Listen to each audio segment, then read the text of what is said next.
Hey there, fellow nerds. Welcome to another episode of The Present Illness, the podcast where two physicians try to make sense of a world that's pretty febrile and definitely underdiagnosed. I'm Argavon Salas, a surgeon scientist and your friendly neighborhood doomscroller in residence. And I'm Alyssa Burgard, an anesthesiologist and bioethicist who tracks news and health law like their EKGs, full of spikes and surprises. The Present Illness is where we dig into public health, politics, culture, and ethics with a scalpel in one hand and a meme in the other. Big thanks to everyone listening, and extra love, as always, to our subscribers and those who follow us. And a special warm special warm welcome to anyone who just stumbled in from the Artemis launch. Yeah, we're going to the moon again, I guess. Yeah, I had no idea this was coming. I'll just be honest. I just saw it all over my feed yesterday, and I was like, oh, going to the moon. That seems cool. But I honestly was surprised that people are very excited. Artemis is the first woman to go to the moon. So it only took 57 years. Yeah, better late than never. So who's the astronaut that was going to the moon? Thank you for asking. Her name is Christina Koch. There are four astronauts as part of this mission: Reed Wiseman, Victor Glover, and Jeremy Hansen. And so they're doing a path that is basically going around the Earth and then kind of getting slingshotted to the moon and then around the moon and then back to the Earth. It's supposed to take roughly 10 days. Here's the thing. There are some physicians who are astronauts, but I'm a little bit low-key scared every time a plane takes off. So it's really not the right. I mean, especially now when we don't have a functioning transportation safety board. We've seen enough things go wrong with these space flights that I would feel like I would have to be ready to never come back in order to get on one of these space flights. And that gives me a lot of anxiety, that idea. So kudos to them for doing it. And I believe that this is being done as a precursor to another mission to go land on the moon. Okay. Yeah. Well, the other thing I was just thinking about, it looks like it was 2019. There was finally an acknowledgement that it was harder for women to be astronauts because they didn't have any suits that could fit women astronaut sizes. Yeah. And so this space launch I just looked up apparently was the impetus, and they developed an adjustable spacesuit for this Artemis generation of launches. So that's awesome. Well, if you remember, there was also that discussion, when was this? Years ago, of a woman an astronaut who was going to space, and they were trying to figure out how many tampons they should send up with her. Oh my God. Wasn't it like 100 tampons? They were like will 100 be enough? For one cycle. Did you see the comedian she had a song all about the astronauts? I did, yes. We're gonna find that for all of you listening at home, because it's a hilarious song, because this is how little some men know about women's basic bodily functions. Well, folks, listen, we are so glad that you are here. We know that none of you are out in space today, so we're happy to have you listening. As a note to new listeners, we often talk about topics that can be intense, they can be a little difficult to listen to. If you've got little ones in the car, this is probably not the show for them. But really quick, before we get into this week's episode, I did want to highlight a little something about my co-host here, Argavon. She's sort of a big deal, as many of you already know. And The Lancet, which is one of the most prestigious medical journals in the world, did a special interview with you. They had this lovely article about you, and it is called Argavon Salas, Seeing the Value of Diversity, Equity, and Inclusion. So I will make sure to put a link to that in the show notes, because I was so proud to see you in that. Aw, thank you so much. I appreciate that. Thank you for the shout out. So my understanding, and correct me if I'm wrong, is that you and I are going to talk about the Olympics. Oh yes, let's talk about the Olympics.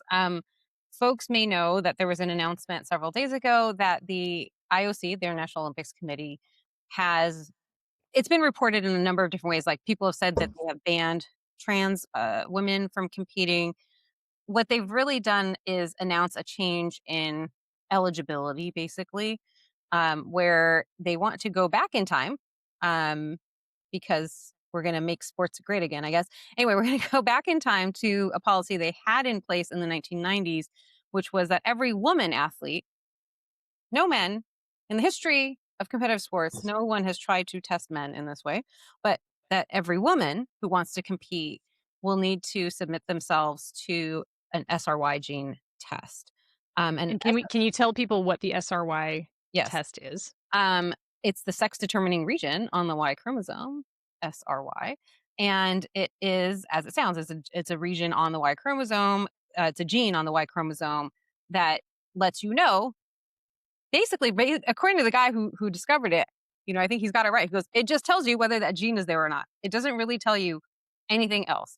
But the sports world has, in the last several years, leaned more into misogyny and transphobia, and they've decided that this is a way to make sure that we're going to, in their words, protect women's sports. It's important to recognize this is in the context of a long history of policing women's sports. In 1936, the International Amateur Athletic Federation, which was the precursor to the World Athletics, which is the current federation that rules over everything that has to do with track and field sports. So there's all these different federations for different sports that kind of feed into the Olympics. Anyway, so that precursor of World Athletics had a policy again in 1936 that they could pull aside any woman athlete that they thought looked suspicious in any kind of way. And they could decide that she needed to prove that she's a woman by getting naked for them. So we're talking about, almost 100 years ago that this all started. And actually, the first time that I saw anyway, and someone can let me know if they know of something predating this. But in 1928 was when women were first allowed to compete in track and field at the Olympics specifically, and that is the first time that I'm aware of that people had these questions about whether a woman was womanly enough, whether she was female enough, feminine enough to be competing as a woman. And then in 19 Well, and and and it's important to recognize that women were not allowed to compete at all before this because they correct, were like, "Oh, well, women are too weak. that's They're correct. gonna hurt themselves. How would they possibly So prior to have 1920, babies?" yeah, prior to 1928, women were allowed to compete in kind of more feminine considered sports. Like they were allowed to swim and they were allowed to play tennis, but they weren't allowed to compete in track and field. And there was apparently, according to someone who was part of this podcast, which I really recommend called Tested, that was a collaboration between NPR and CDC. She had reported that at that time, people thought you could become a man by doing manly things. So, like, if you competed in track and field, you would be more of a man, and that you could like slide toward being a man. This was apparently the idea. Anyway, so we're talking something that dates back many, many, many years. In 1966 and 1967, around that time, they started doing what they called nude parades of women, where they required all women athletes competing in international games to undress to prove that they were a woman. I Um, mean, was the goal to shame women out of even attempting to perform in sports? Because that's what it feels like. right. So this is not only then, but also now, a thing that's very front of mind for anyone who cares about women's sports. Because what do you think is going to happen now if someone is not sure whether they may have an SRY gene, which they look like a woman, they feel like a woman, they were assigned female at birth, and then they may have well, there's about, we don't really know the incidence, but it's about 1 to 2% of women, which is a lot of women, if you tested everybody, would have some differences of sexual development. And many don't know until, let's say, they try to have a baby. And that's when they find out that they have these differences of sexual development. Intersex people have always existed, just like Yeah, trans people have always existed. You know, this idea that there is that sex is a binary characteristic has never once ever in the history of biology for any species been true. absolutely. And so I think at the origin of these kind of rules, it was the idea was not specifically to target trans people. I don't think there was such a movement around that at that time, but it was more to police women and make sure Yeah. that you're womanly enough. In fact, they had to get a femininity certification. So what happened in 1968 was they stopped the nude parades, which were also called peek and poke. Terrible. Oh, girl. Oh, no, no, no, Yeah, no. Oh, terrible. God. No, we got to pause for that. I'm sorry. What? Yeah. So one of the women, Oh, in the Tested podcast talks about how they were taken to a room underneath the stands and forced to pull down. we got. I got to pause you again. I Yeah. got to pause you again, and I'm sorry. I'm sorry, but this podcast. Not only do we obviously talk about lots of things that have to do with medicine and the ways that it impacts society, these peek and poke things, I just looked them up. Mm, It was they had to parade in front of a panel of doctors mm. to prove that they were physiologically womanly. Yeah, And so, again, one of the many, many ways that medicine aggressively upholds misogyny, white supremacy, et cetera, et cetera. absolutely. So in 1967, they discovered bar bodies. So the folks involved in international sports say, great, we can use this now. We don't have to do nude parades anymore. We can just have everybody tested for bar bodies. So from 1968 on, they started testing people for bar bodies. So there's a woman in the podcast, and her name is Debbie Brill. She was a high jumper, and she talks about what that process was like. And they literally gave women a female card. You know how they talk about, like, don't play the female card.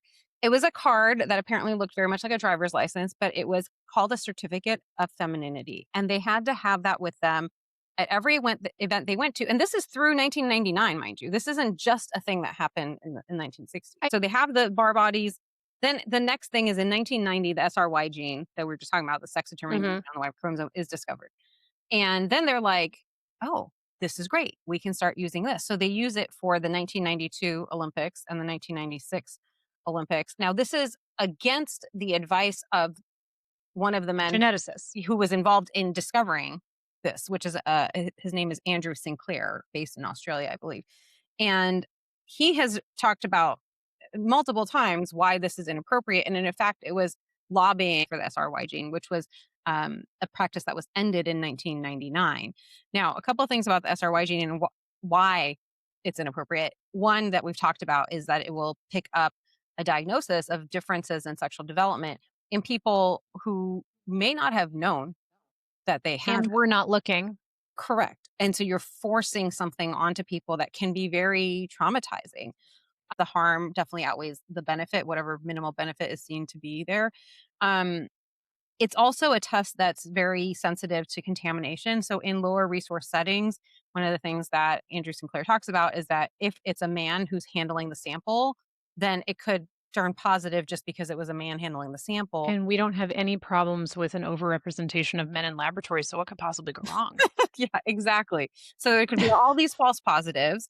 Um, Importantly, as we mentioned, the presence of the SRY gene says nothing about sexual development and levels of hormones or the gender of anybody. It just tells you literally that this gene is present. It doesn't tell you the function of the gene and the receptivity of that body to hormones. So, for example, there are people who have complete androgen insensitivity syndrome, and so their body does not respond to testosterone at all, and they will look like a woman and feel like a woman, told they're a woman, and then you'll take this test, and then they'll be like, "Oh, you're a man," which is absurd because 'cause they'll look like you or me or any other woman on the street, and they are women.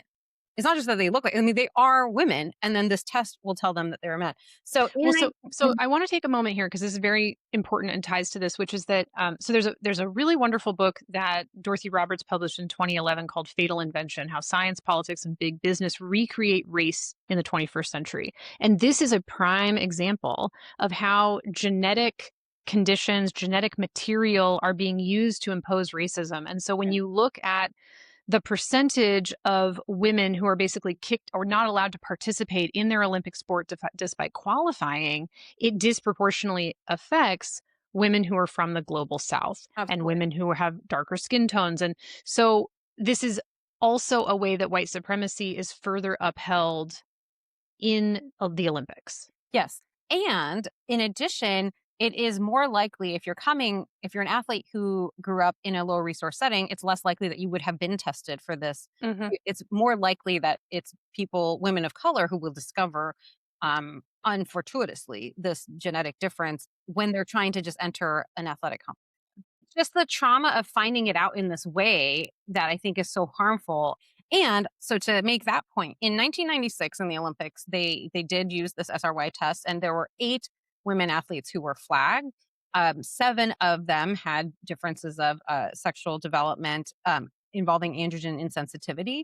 And one of them had 5 alpha steroid dehydrogenase deficiency and also had their gonads removed previously. So it was a huge waste of time and money and traumatizing for everyone involved for nothing. They did not identify a single person who should have been excluded from the event. So that's part of, and alongside evidence and science coming from the scientific community, that's part of why they stopped using that test. Again, in 1999. It is now 2026, and the same body, the IOC, has now decided that we should go back to using something that was already very costly and harmful and not effective. It's also worth noting, so back to this point of the fact, and we can't deny it, that they're using this as a way to exclude trans women. There has been one trans woman who's competed in the Olympics ever, and it was in 2021 in Tokyo, and it was a weightlifter who did not get a medal. And this is part of the transphobia that's driving this, or the underlying assumption is that trans women have a physical advantage over other women because they have a Y chromosome. And there's all sorts of assumptions that are made about testosterone levels. And that connects back. I want to tell you a story about this too. It connects back to the SRY gene as well. People making lots of assumptions and inferences about what testosterone levels mean for performance that are not based in science and are Mhm. not backed by evidence. And, there's so many examples. The swimmer who competed against Riley Gaines, right, when they tied. That swimmer, my understanding is their performance was much better. Their athletic performance was much better prior to their transition. And that's an example of what is more typical, right? Because of the hormonal changes, and then the body's changes in response to that, which is not just testosterone. It's like, the body is a complex. Where human bodies are very complex organisms. Um, so that underlying assumption that trans women have some sort of unfair advantage is false to begin with. And even if it were true, the whole basis, you might say, of athletic competition is unfair advantages, right? That's I how mean, you get some people are just better at sports. well, and you have like Michael Phelps, an extraordinarily wide wingspan, which gives him an advantage that you could say it's an unfair advantage. Well, he shouldn't be allowed to swim because it's not fair to everybody else, right? Or there's a guy We who should the next version of the Olympics can just be that, like, did you ever watch that movie Idiocracy? no, but I know what it is. Yeah. Okay. Some parts of it have not held up and other parts of it remain very prescient. But it's all about, like, the most average man on earth is cryogenically frozen, and then he gets forgotten, and then Right. the world moves on. And eventually, he ends up being the smartest person because everyone's gotten so dumb. I mean, if you imagine, like, if we use that example, right? We said, "Oh, well, if your arms are too long, that's going to make you more likely to be an effective swimmer, so we shouldn't let you participate." So really what we're going to say is we're going to say, well, if your body proportions do not fit within the most average Correct. bell curve, then Then you you can't shouldn't be compete. able to compete. Yes. And what drives me bananas also is it's like, folks, this whole like sex essentialism thing is so dumb Hmm. because it's like, listen, there are going to be there's overlap. There's a lot of overlap. There's more overlap between men and women and their abilities and like intersex people. And like, it's just like, stop acting like these are dichotomous and as though there is no overlap. It's ridiculous. Yeah. No, it's definitely a spectrum. And there's a guy who I just learned about reading about this, Iro Montiranta, who was Mm. a cross country skier who had much higher oxygen carrying capacity because of a genetic mutation to his erythropoietin receptors, which meant like he had much He's higher just exercise tolerance. naturally doped. Naturally doped. And so that's another person who, like, if you're going to go down this line, then you shouldn't let people like that compete. And where does that end? I mean, it's nonsense. But the reason I'm saying it that way is to highlight how absurd it is to say, oh, trans women will have a physical advantage. That's the whole basis of sports. Like, not everyone can play in the NBA. There's a reason that, like, in general, taller people are playing professional basketball because the basketball hoop is at a specific height, right? Like it's Are you telling me that I don't have a right to be a professional basketball player? I am indeed saying you don't have that right, and nor do I, as much as I love Well, basketball, but but this is the other thing, and to your point about, the swimmer Mhm, whose swimming actually was not as fast as mhm, when mhm. before they had transitioned, and the argument that many people will make about the Olympics is that being trans, simply having access to gender affirming hormones is equivocal to doping, Right. to using different, these other medications that increase your oxygen carrying capacity, or taking, certain types of hormones specifically in order to bulk up, for example, which is, common in certain sports. And it's a ridiculous, unscientific belief. Yes, absolutely, and it's also, solving a problem that doesn't exist. I mean, Yeah, leave these people alone. yeah. I wanna add what I wanna share just a couple more, stories here. One is that in 2024, folks may recall, a man named Steven Van de Velde, was allowed to compete in volleyball. He was, convicted of raping a 12-year-old, um, in, I believe, in 2016. So, sexual abusers are allowed to compete in the Olympics, but Pedophiles. correct, pedophiles, thank you. Yeah. Pedophiles are allowed to compete in the Olympics, but a woman with an SRY gene now cannot. I should acknowledge that the Olympics, the IOC has said that if somebody had an SRY gene and they thought they had a difference of sexual development, that they could ask for additional testing. They could ask to go through more trauma in order to be able to compete, which is not a solution. I understand why they think it is, but it is not a solution to a very terrible policy that you've created in the first place. Um, there's also a lot of weird stuff that starts to happen when you try to, as you said, like basically binarize something that isn't binary. So Caster Semenya is a runner who is from South Africa and won two Olympic gold medals in 2012 and 2016, and three world titles, all in the 800-meter, and has a difference in sexual development such that her testosterone level is higher than average for women. There's a range. Humanity is a range for every single thing you want to measure. There's a range.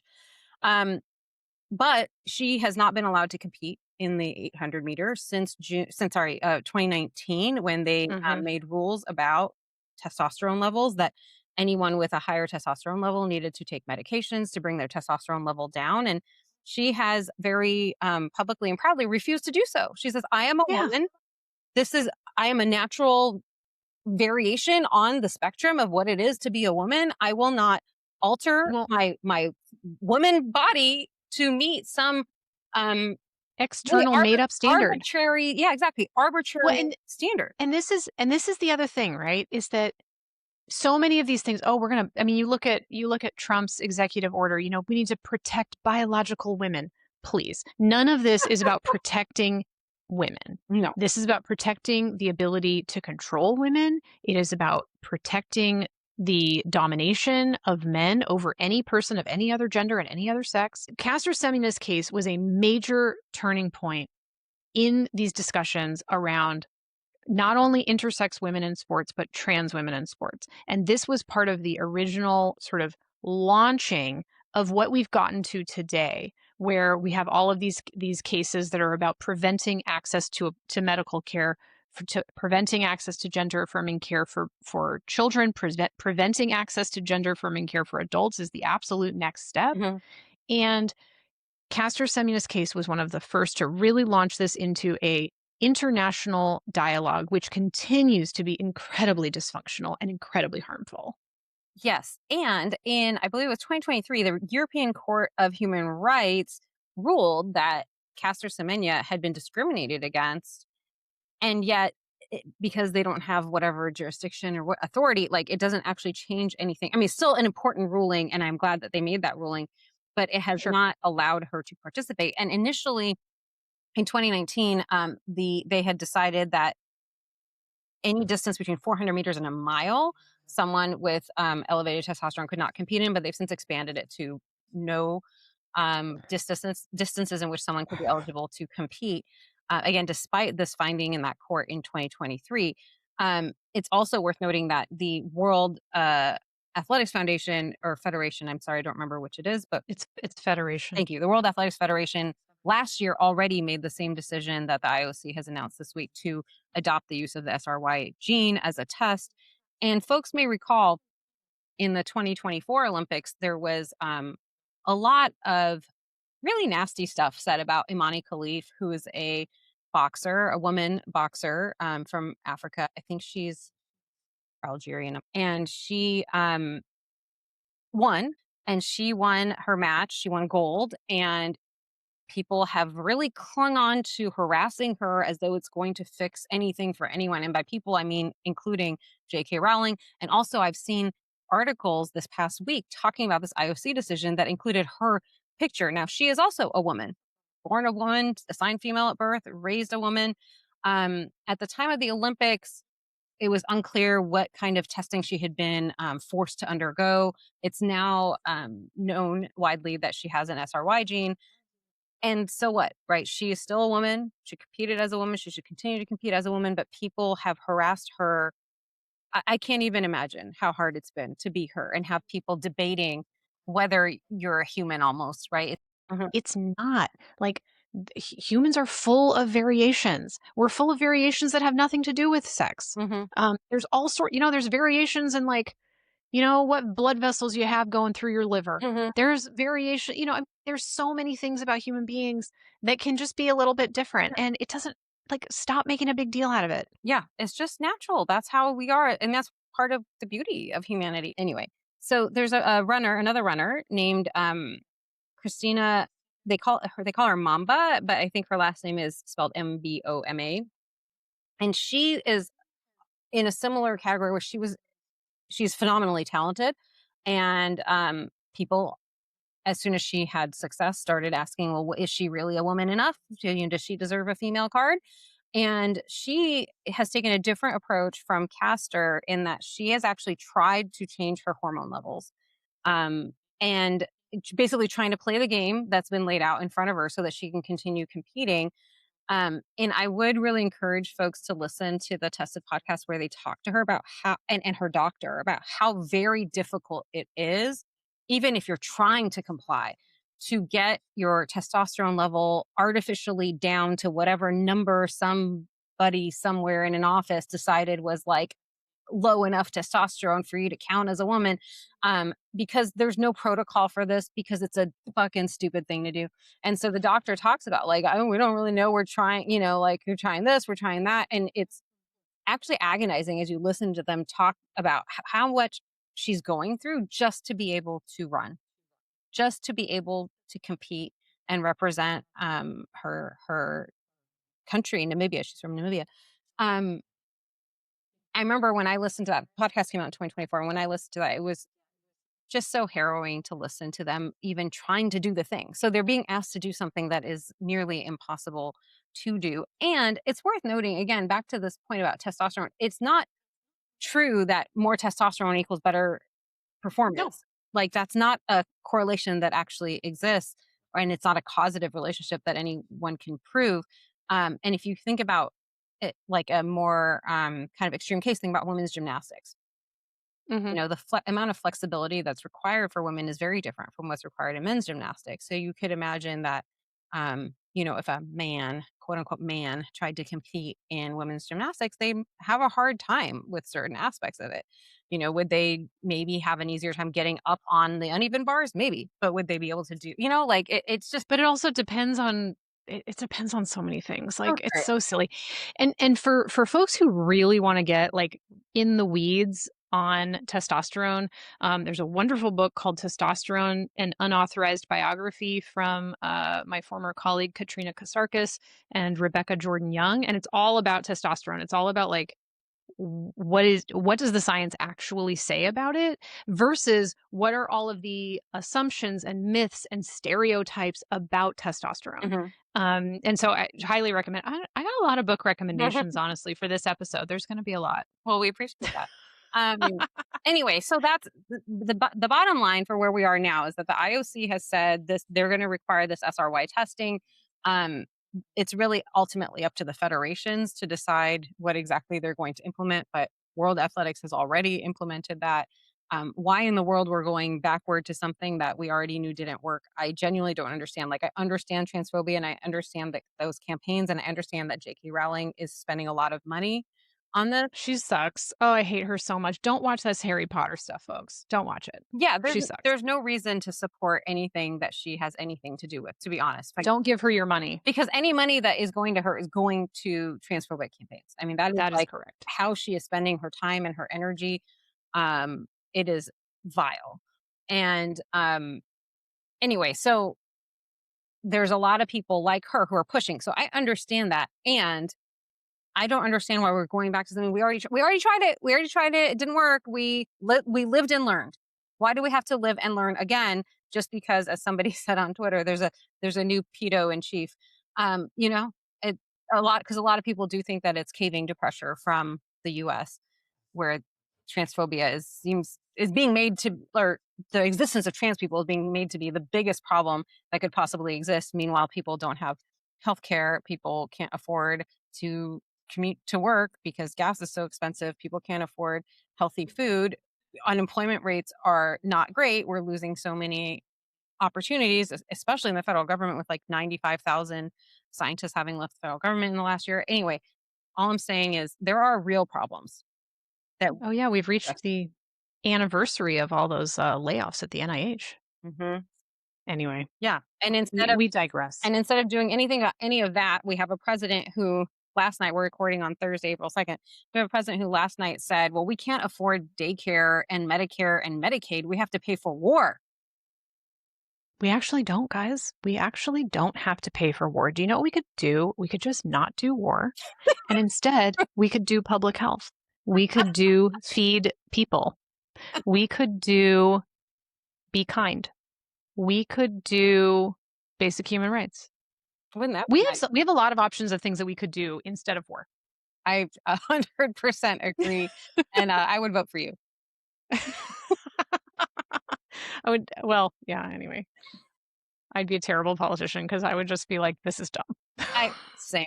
I have the same struggle, but anyway, I hope that's helpful for giving people some context as to like what the IOC is actually trying to do and why it's totally stupid and harmful. Well, thank you so much for that download.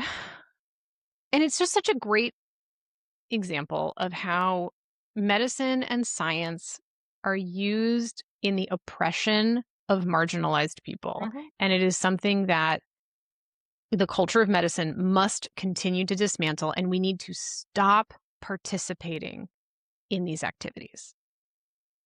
I mean, you don't have to convince me. I I'm know. I'm with I you. I just know. wish that everyone else in our profession agreed. But it is nice to preach to the choir. Yeah. It's like, it's kind of fun. It's better than getting things thrown at you, that's for sure, when you preach to the not choir. Anyway, what would you like to talk about today? Well, just on to another real light topic of also controlling other people's bodies. I thought we would talk about the recent cases in Florida of forced C-sections. Oh, terrible. I Terrible. know, it's terrible. So, I want to talk about this in the lead up to this. So, you know, I I teach the basic ethics classes to all the medical students and all the PA students at our school. And one of the things that I have taught now for many years is right before the students go into their preclinical, they're right before they go into their first clinical rotations, we do a primer, a reminder of like what are the most important things that I want every student to take with them if they learn nothing else from us is I want them to have a deeper understanding of informed consent and why it's so important Mhm. and a deeper understanding of like bodily autonomy and why when we violate somebody's autonomy why it has all of these downstream implications and really trying to pull that together because we know that students get exposed as they're being indoctrinated into medicine get exposed to some of the more toxic things about medicine to the hidden curriculum in medicine and so one of the things that I specifically talk to them about is decision make we do a whole thing on deep dives into informed consent And then we do the second section specifically on decision making for pregnant people, Mm. because we know that I used to give a lecture called It's Like Regular Decision Making, but with a Uterus. And it was all about cases where pregnant people or people who have the capacity to become pregnant are not granted and do not have access to the same Mhm, rights of autonomous decision making as other patients, and in particular, patients who do not have a uterus, mhm, or patients who are assumed to not have a uterus, mhm, let's say. mhm, So, and all of that's to say that, so I've been giving this lecture for many years, and there's a couple of cases. Like I always talk about the Renat Dre case, which was a case in 2011 of a woman at a Staten Island hospital who had, I believe, two previous C-sections, wanted to have a VBAC, which is a vaginal birth after mhm, cesarean delivery, and the hospital had a policy that allowed them to override her refusal of a cesarean section, and they forced her to have a cesarean section. It's a horrible case. She tried valiantly to fight it. Unfortunately, it's very difficult to win malpractice cases. mm, So ultimately, I believe she ultimately lost that case, but it is a very major example. And it's been, I would say, the last time really in the national news media where there's been a big case that really caught the public attention. mhm. And so I always lecture about that case. And so I am giving that lecture again next week. And so or not next week, the week after. And so I am now having to update all of my Mhm. slides to talk about the new cases that Yeah, have come out of Florida. yeah. And so there's two cases that both ProPublica, we're fangirls of ProPublica, obviously, Yes. um, and local reports of multiple women in Florida. The two that are most prominent right now in the news are Doyle, pardon me, Mhm, Sharice Doyle, and Brianna Bennett, and both of them were forced to have C-sections. They were subjected to court hearings while they were in active labor. The courts, these cases were where the hospital sought emergency orders to force these women to have C-sections after they refused. And so these women who are in active labor mhm. are being forced into these like Zoom court cases, which is absurd. And there's some videos from those that we can put links to in the show notes. And thankfully, in at least one of these cases, the judge refused, and primarily because one of these women was a reproductive justice advocate and knew how to advocate for Mhm, herself in a way that is just not typical. And so this is infuriating. It is deeply upsetting.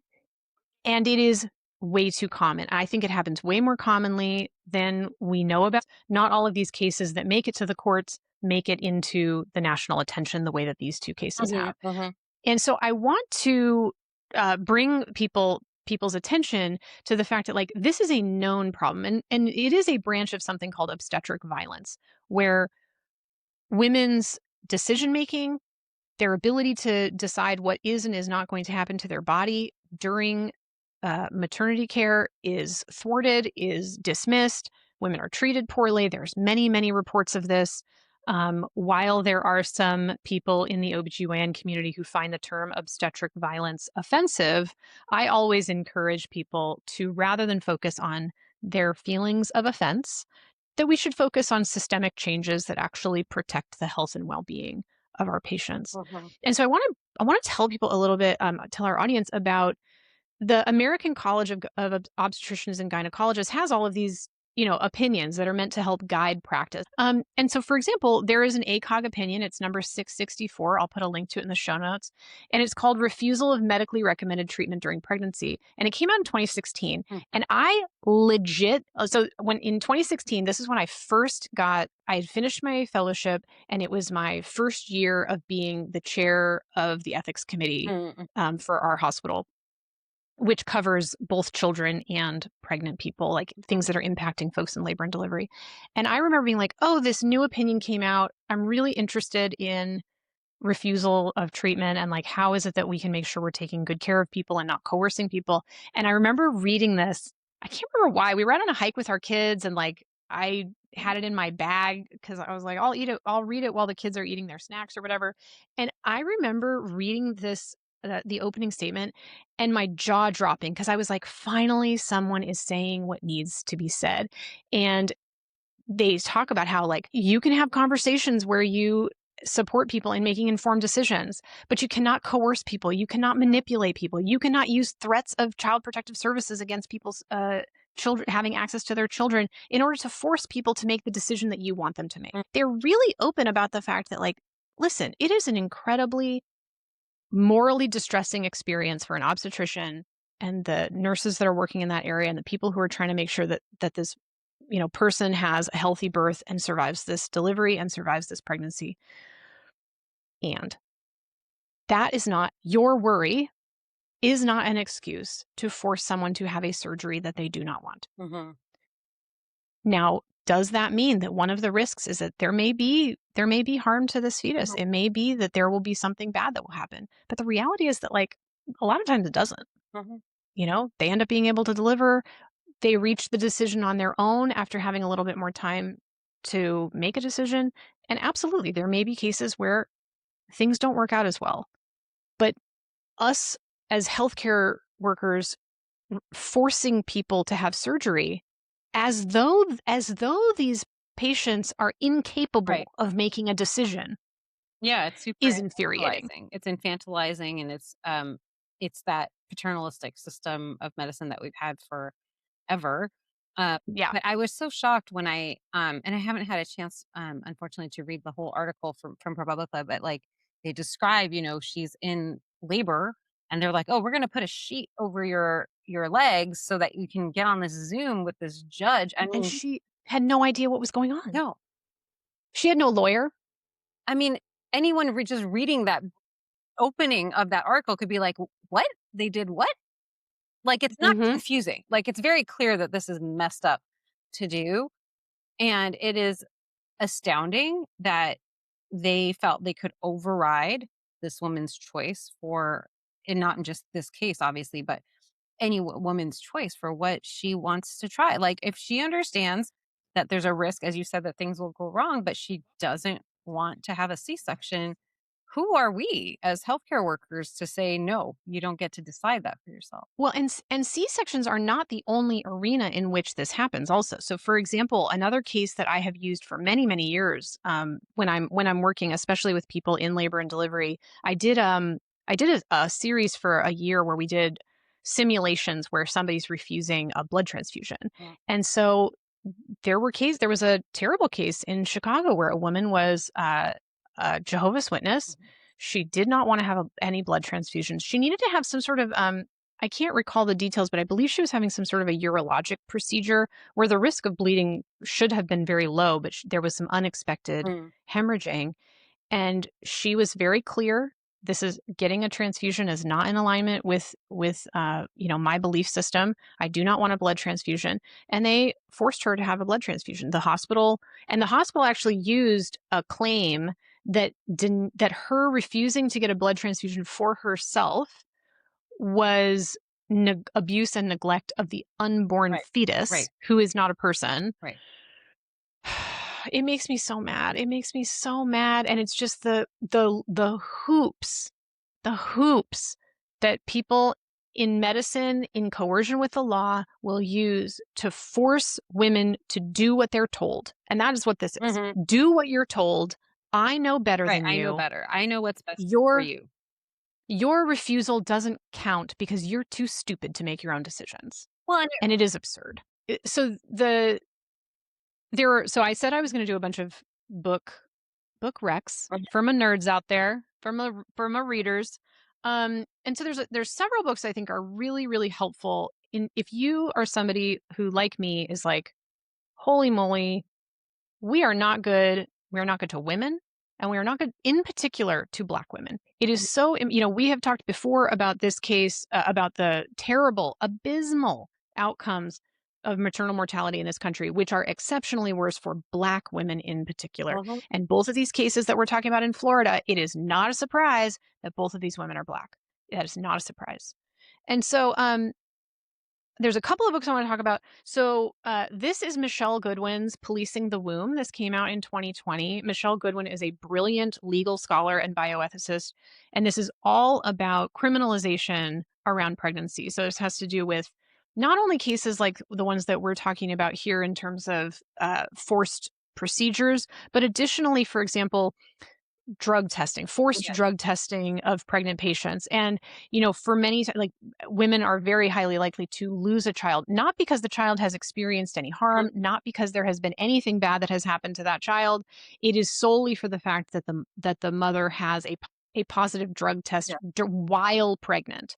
And you can hear the echoes of this, for example, from this is from back in the 80s and early 90s, that crack babies Mhm. was really this idea that was saying, well, Black women are bad mothers, and that's why these children should be taken away from them because they're being harmed because Black women are doing crack. Now, none of that was true because, of course, white people use drugs far more often than Black people. Mhm. And that is well documented in many studies. But if you are a Black person, you are far more likely to be criminalized for that Exactly. behavior. And this is one of those examples. So, Michelle Goodwin, brilliant. If you are not into, if you're not a reader, so many great YouTubes out there of lectures that she's given. Highly recommend. Um, and you know, I didn't pull it for this, but Dorothy Roberts' book, I just was talking about her book Fatal Invention, but her book Killing the Black Body is an incredible also exploration that very much touches on this issue as well as a lot Mm. of other forms of racism in relation to medicine. Um, Medical bondage. This is Medical Bondage, Race, Gender, and the Origins of American Gynecology. This is by Deirdre Cooper Owens. This is a history of Marion Sims, Mhm. and who is considered the founder of gynecology, was incredibly famous. There were many statues of Mhm. him. He was credited for opening the first women's hospital. However, what he really, the first, if you want to call it a women's hospital, was a hut in his backyard where he forced women who were enslaved to undergo Mhm. unanesthetized surgeries in order to come up with the kinds of surgeries that he wanted to be able to perfect before offering them to white women. Mhm. And as an anesthesiologist, one of the things to me that makes those stories even more traumatizing is that anesthesia existed. It was totally being used. It was something that he offered his white patients, and yet he did not anesthetize these women who were having these procedures that they definitely weren't consenting to because they were slaves. They didn't have the opportunity to consent and were not treated as human beings. But then he would dope them up with opium after that as a way to control them. He would purposefully addict them, get them addicted to opium, so that they would then be more controllable. So Mhm. thankfully, many of the statues of Marion Sims have been torn down. His role as a deep and terrible abuser of Black women in particular has been laid to bear, but the legacy persists. I think it's really important for people to understand that when we talk about forced surgeries, Mhm. especially the forced surgeries of Black mothers, there is a direct line Mhm. from Marion Sims to the cases that we're talking about today, and I want everyone to know. Um, Yes.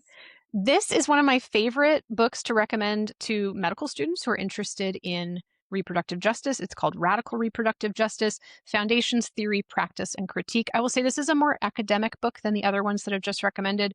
It's edited by Loretta Ross, who is really like the queen of reproductive justice, as well as Lynn Roberts, Erica Durkis, Whitney Peoples, and Pamela Bridgewater Torre. And the foreword is actually by Dorothy Roberts, so you can tell there's like a lot of interest there as well. Um, but it's a wonderful way to really more deeply understand feminist theory as it relates to reproductive justice and what we truly must demand. Um, and then again, this is something I just recommend to all medical students, also, regardless of what they want, whether they want to hear about it or not. I think every person in medicine should read this book, Medical Apartheid, which is by the brilliant Harriet Washington: The Dark History of Medical Experimentation on Black Americans from Colonial Times to the Present. And so, for example, when we talk about Marion Sims, that was all terrible medical experimentation on human beings, n- totally dehumanizing without their consent. And there is a long, rich history that is like Tuskegee. The Tuskegee experiments were but a blip. They weren't even the worst thing. I mean, it was a terrible, terrible thing that happened. Not close to the worst things that have happened. Mhm. Part of a long history in America of the mistreatment, in particular, of Black people. And there is just no way to talk about medical justice without talking about medical racism, without talking about medical ableism, and without talking about medical misogyny. And so, intersectionality, the chiriarchy. I mean, this is just it is so part and parcel to everything that we're talking about today in this episode. Um, so those are my book recs, folks. I'll For put them in some the light show notes. light reading, Listen, you know? I know my husband's like, I'm gonna read a novel, and I'm like, I'm gonna read about terrible stuff. I was waiting for medical apartheid. I was like, "She has to get to medical apartheid. She's Oh getting yeah, medical apartheid, right?" And then, of course, you got it at yeah, the end. Yeah, it's here. yeah. Well, thank you. Yeah, Thank you for that, overview. There's certainly plenty to keep us all busy. And I do think, especially for I don't know if there's any younger medical folks who listen to our podcast, but no time like the present to start learning about the harms of our past because they don't usually get taught in medical school the way that they should be. I mean, I wish I had more time to teach in the medical school. I really make it my goal every time I teach to talk about these things because these are not things that were taught to me in medical school. I Yeah, had to find these things out for myself. same, same. Yeah. Um, well, should we wrap up our super cheery episode, just like all of our episodes, and talk about what we recommend for folks? Take two. And Call me in the morning. yeah, what do you recommend? Okay. So one of my kids turned me on to this creator named Mini Minute Man. He talks about history and like why do we think things we think and like and he's just kind of funny and he's got a compelling way of telling a story. He did a whole thing about how there was a type of goose that was going to go Hmm, extinct. And so this like incredibly complicated process that people came up with in order to make these geese not hmm, extinct. But more importantly, because their numbers had gotten so small, they no longer could migrate the way that they hmm, used to because it's generational. And so if once you have one generation that does not make the migration, that knowledge is lost. The geese don't know where to go.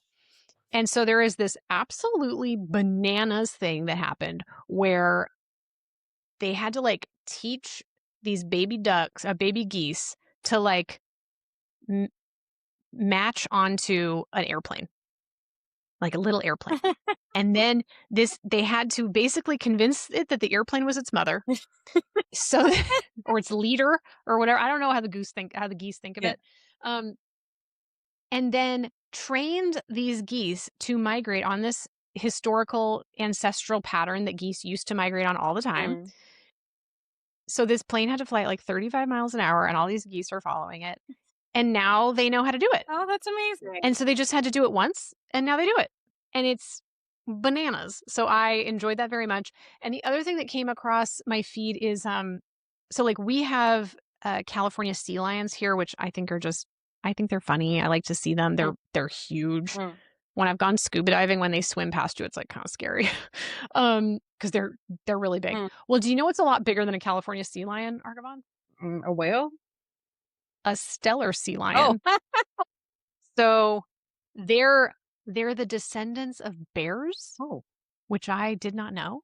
And there is this stellar sea lion, which they're usually farther north. They're like up by like Alaska and Washington, and they're not supposed to be down here so much in California. But there's one of them that's like wandered down here, oh, and like I can't. The marine biology person that made this video is like, yeah, I don't think that guy's harassing these other smaller sea lions. Like he keeps jumping onto their platforms, and they all like are like don't, and they like leave. He's like, she's like, I think that guy's just trying to make friends. Like yeah. he wants to cuddle and take a nap with them because that's how they like to sleep. So anyway, I'll put videos to both of these in the show notes because they're just, we love an animal situation. Yeah. What about you, Argavon? What's your take two and call me in the Okay, morning? so one that I really so I hope that people know about the We Rate Dogs account. So I love the We Rate Dog account. They're always highlighting very interesting dogs, usually funny and very sweet. So they did this week the worst dogs. Usually they say the dogs were good again this week, and then they have a series of clips of dogs being funny and sweet. And this week they were like, the dogs were bad this week, and Like naughty, like doing bad yes. things? And so they Oh, okay. have like a compilation of these dogs doing silly things. This one I had seen before, but it's still funny every time. This dog is playing with another dog in looks like a living room, whatever, and is so like worked up that he accidentally with his bum punches a hole in the wall, and then he like turns around and he looks at I had a friend that did that in high school. And it was a human. not great. A human with their human butt. Yeah. Oh, with their butt. So there's like a series, I think it's 10 of them, and one of them is this dog. I believe the name was Stevie. And Stevie, I forget exactly what kind of chaos Stevie caused, but there's like a mess on the floor, and the human is like, "What did you do?" And he's squinting his eyes like he can't see it. Like like nothing happened. Nothing. I don't know. That was my interpretation. I don't know why the dog was squinting, but I was like, maybe he thought if he doesn't That's see it, it didn't happen. I don't know. It was so cute. I don't know who did that. Yeah. It wasn't Stevie. As far as I'm concerned, it wasn't Stevie. But anyway, it's lovely, and I will put a link. There's more examples. It's excellent. Anyway, I think that was their April Fool's effort there to do bad dogs. But anyway, I'll put a link to that video in the show notes. And then the other thing that was interesting that happened this week that's kind of launched some internet humor is the heist of Kit Kat. So about 12 tons of Kit Kat bars were stolen in Europe this week. I'm sorry. You just said 12 tons? Tons of Kit Kat bars. That's a lot of Kit Kats. Right? Like you could do a lot with 12 tons of Kit Kats. And in fact, so basically there's been a lot of brands who have taken up this Kit Kat heist. Like Denny says, official statement. We would like to make one thing clear. Whatever happened to those Kit Kats happened between 1:30 a.m. and 4 a.m. and we were very busy. No further questions. And some of them are like like this is from the city of Montreal, as far as I can tell. Official statement. We would like to share our thoughts and condolences with Kit Kat following their recent sad news. On a completely unrelated note, we're pleased to announce a new Kit Kat flavored bagel. There's a lot of these. Omnom, which I don't even know what that is, but they have official statement. We can confirm that Omnom had nothing to do with this. Yeah, sure. Sounds convincing. Anyway, there's a lot of them. I don't know if I have any good ones really readily available. TGI Fridays, sending our deepest condolences to Kit Kat during this difficult time. On a completely unrelated note, if you're in need of a break, we make a pretty great chocolate espresso martini. There was one, I didn't take a screenshot of this. I should have. There was one where there's like a chocolatey finger, like 3 or 4 fingerprints, like it's somebody's palm or just their finger. Like they've been eating a Kit And Kat? then some chocolate at the top. And then it's like, we don't know we have nothing to do with the Kit Kats. We feel really bad for the Kit Kat company. And then now Kit Kat has launched a stolen Kit Kat tracker. So you can go on their website and enter. There's like they even show you how to do it. There's like a barcode number on the package. And they're like, you can enter your barcode and see if you're consuming a stolen Kit Kat bar. Anyway. Oh my gosh, please put a link to that in the show notes. Yes. Well, I think that's it for this week's episode. If you didn't like what you heard, this has been the Alex Jones Show. If you liked it, don't forget to subscribe to The Present Illness and leave us a review, maybe a rating, and tell other folks to take a listen as well. We know that you don't listen to the Alex Jones Show, and that's how you've made it this far. Please follow us on TikTok, Instagram, and YouTube. We're at The Present Illness, and stay on top of all of our TPI-related news. We will be back next week with more headlines, hot takes, and doom scrolling, hopefully wrapped in some laughs. Until then, agitate, hydrate, and take a nap. We'll see you next time on The Present Illness.